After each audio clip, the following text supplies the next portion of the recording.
So ito na nga, ang siklista ay nagparamdam na. Nagsalita na mga sangkay. Kaya nga lang, ang problema dito, mayroon pong kababalaghan, mayroon pong kakaiba sa kanya. At ito po, ang ating aalamin ngayon.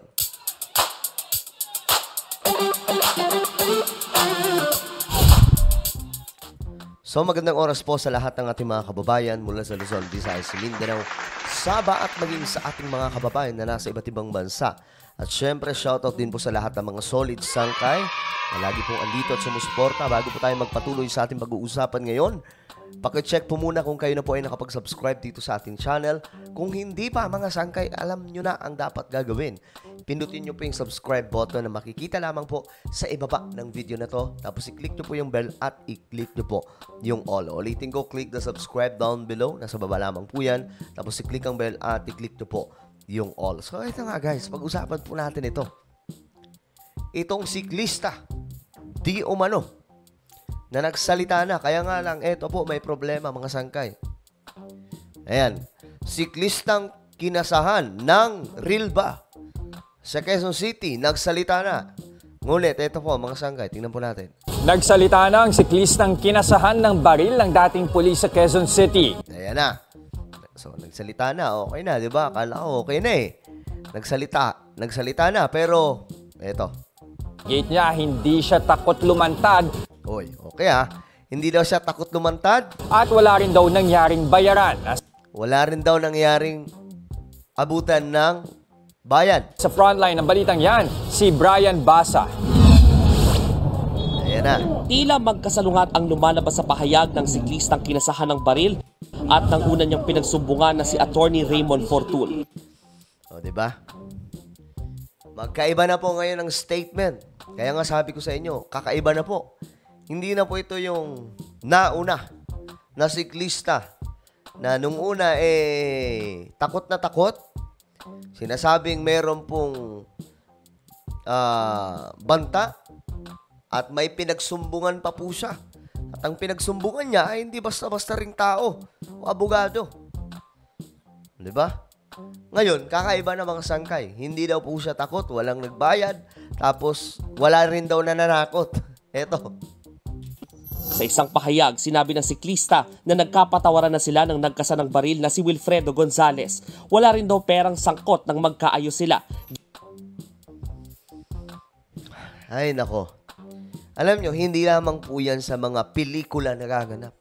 Maging sa realidad. Diba? Ayan po. Bigla po, kayo ba, maniniwala kayo? Yung una niyang statement, ang layo sa bago niyang statement.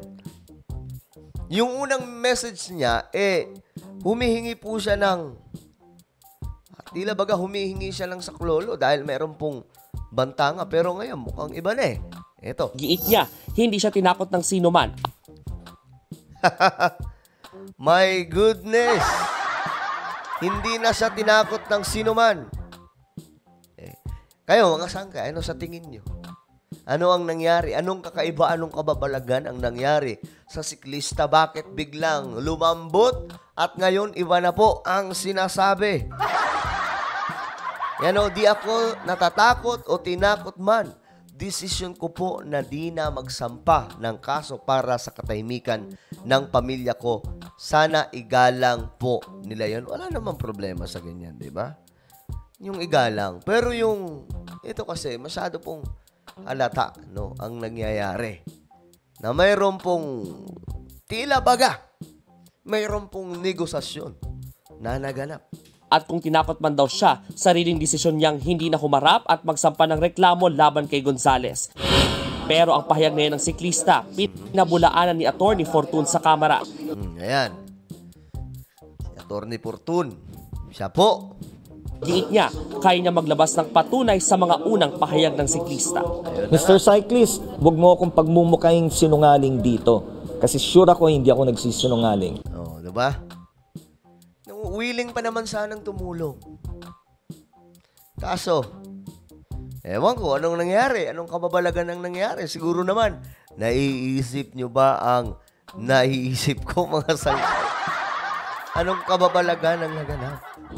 Totoo naman talaga natatakot ka aminin mo na lang, no? Pero huwag kang gagawa ng kwento ngayon at sasabihin mo na hindi ka talaga tinakot at hindi ka natatakot at dahil desisyon mo ito, desisyon ng pamilya mo ito.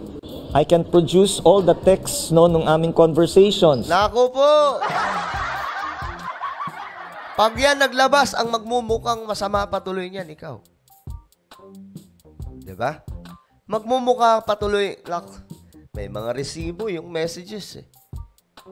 Paano mo iaano yan? I-deny.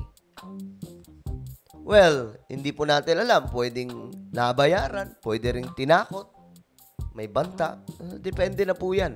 Basta ngayon, ang lumalabas mga sangkay, yung unang statement at saka yung bagong statement na ngayon, magkaiba. Hindi na po tumutugma sa kung ano po ang sinasabing totoong nangyari nung unang maganap ang insidente. Na pinangangambahan niya yung sarili niya at yung pamilya niya. Diba? Ayan po. Yan ang mahirap. Pag may resibo, mahihirapan ka dyan, pre. Ayan o. Dagdag niya, nasa siklista na kung babalik na rin ito ang mga una nitong sinabi sa abogado. So, sigurado ako itong si Attorney Fortun, nagsisisi tuloy yan ngayon. Na in-entertain pa, dapat hinayaan na lang hanggang sa, ay nako naman. Pero giit ni Fortun, hanggat walang lalantad, walang makakasuhan. Bukod dyan, muling pinakita ni Fortun sa pagdinig sa kamera ang dalawang video ng insidente ng pagkasa ni Gonzales ng baril. Ayan na. Isiniwalat din niyang posibleng may nagbanta sa uploader ng video na ayaw ring lumantad sa ngayon. Oh. Possible yun, possible. Mayroon, nagbanta yan. Eh kung kasing tapang yung uploader niyan ng mga political vlogger, eh malamang sa malamang, hindi po yan magkakaganyan, hindi po magtatago yun. Halimbawa na lamang po yung mga kaibigan ko, mga dati kong kasama sa political vlogger, sa political vlogging ang nakakuha ng video. Naku po, kawawa talaga yung... Kasi yun talaga, mga kinakain na lamang po nila yung takot nila. Sila po talaga yung mga rockstar pagdating dyan. Alam nyo naman na yun kung sino-sino ang mga political vlogger. Kakalungkot nga lang ngayon, mga sangkay, sila din po nag-aaway-aaway. Pero sana po, magkabati-bati na rin po sila dahil itong mga vlogger na ito po yung mga matatapang yan. Hindi po yan umaatras sa laban. Yung mga ganyan lang, tatakutin sila. Nako, sinasabi ko sa inyo, magtatakutan lang sila. Kumakain po yun ng mga death threats. Ngayon, mga sangkay, pati po yung uploader, yung sinasabing vlogger na nag-upload, bigla daw pong nawala. Asan ka na, boss? Okay ka lang ba? Hindi man daw nakausap ni Fortun ng direkta ang vlogger, may nakarating umano sa kanyang mga text message mula sa mga kakilala ng uploader. Ang sabi sa text, alam daw ang plaka ng sasakyan nito. Sa gitna rin ng pagdinig, sinabi ng nagbitiw na Quezon City Police Chief Brigadier General Nicolas Torre na plano nilang kasuhan ang ilan nilang tauhan na nakisawsaw umano at pinilit magkaareglo ang dalawang kampo. Ayan na. Yung mga parak po yan, mga sangkay na pinilit po areglohin. Yung una pa lang mga sangkay. Yung nagkakabalyahan pa lamang po. At kinawawa po dyan yung siklista. Kung makapangyarihan daw po yung mga nakabanggay. Pero sayang, no? Sayang. Kasunod yan ng 5 bagong CCTV footage na kuha mismo sa loob ng QCPD Station 11. Ayun! May CCTV pa. Naku po. Naku po. Paano nila tatakasan yan, mga par? Mukhang malabo po yan. Pag may CCTV, ngayon, nung una kasi pumapabor doon sa yung nakakotse. 'Di ba? Yung bumangga, yung nag-ano sa siklista. Nung una pumapabor.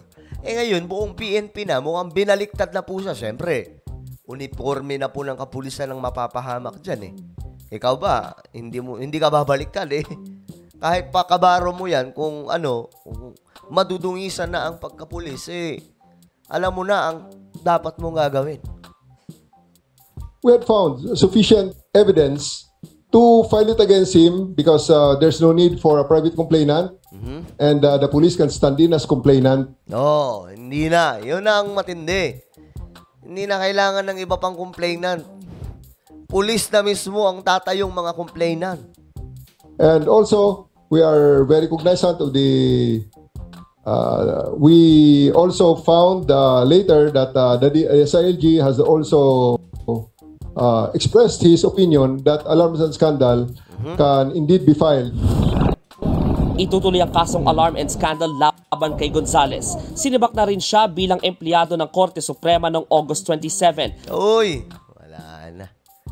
Sus, Diyos mio, Marimar. Sinibak na rin pala. Siya ay contractual employee sa opisina ni Associate Justice Ricardo Rosario. Nagbabalita mula sa frontline. Yun ang problema, ha? Kaya tayo, mga nagda-drive, sakali, mga nasa kakalsadahan, please. Pag mga ganyan, idaan nyo na lamang po sa mabuting usapan. Ako po ganun eh. Mabilis ako kausap. Pag mga ganyan, meron pong, mabilis lang po kausap.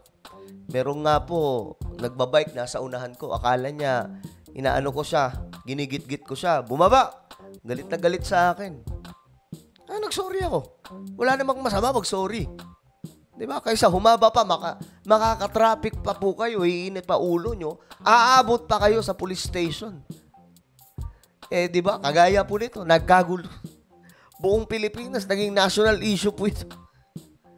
So, ayun, mga sanggay, ano po ang inyong komento? Ano sa tingin nyo itong nangyari sa siklista? Bakit magkakabuhol-buhol na po yung statement niya?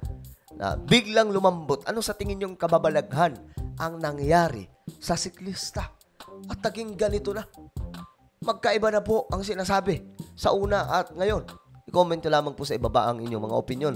Bago po tayo magkalasaan, syempre, i-subscribe nyo po muna ang aking isang YouTube channel. Ito po ay Sangkay Revelation. Hanapin nyo po ito sa YouTube. Kapag nakita nyo na, i-click ang subscribe, i-click ang bell, at i-click nyo po yung all. So, ako na po ay magpapaalam hanggang sa muli. This is me, Sangkay Janjan. Palagi nyo pong tatandaan that Jesus loves you. God bless everyone.